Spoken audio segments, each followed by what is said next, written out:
BRS के कौमी सदर वो तेलंगाना के साबिक वजीर आला के चंद्रशेखर राव जो फार्म हाउस में पैर फिसल कर गिरने पर हैदराबाद के सोमाजीगुड़ा में वाक़ यशोदा अस्पताल में कुल्ले की सर्जरी के बाद ज़ेरे इलाज हैं और वो तेजी के साथ रूबे सेहत हो रहे हैं। मुख्तलिफ सियासी, अदबी और फिल्मी शख्सियात की जानिब से KCR की इयादत करने का सिलसिला जारी है।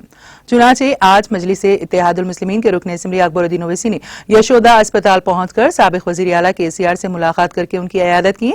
इस मौके पर मजलिसी रुकन असम्बली अकबरुद्दीन ओवैसी ने BRS कारगुजार सदर वो साबिक रियासती वजीर के तारक रामाराव से मुलाकात करके साबिक वजीर आला KCR की सेहत से मुतालिक दरियाफ्त की और उनकी सेहतयाबी के लिए नेक तमन्नाओं का इजहार किया।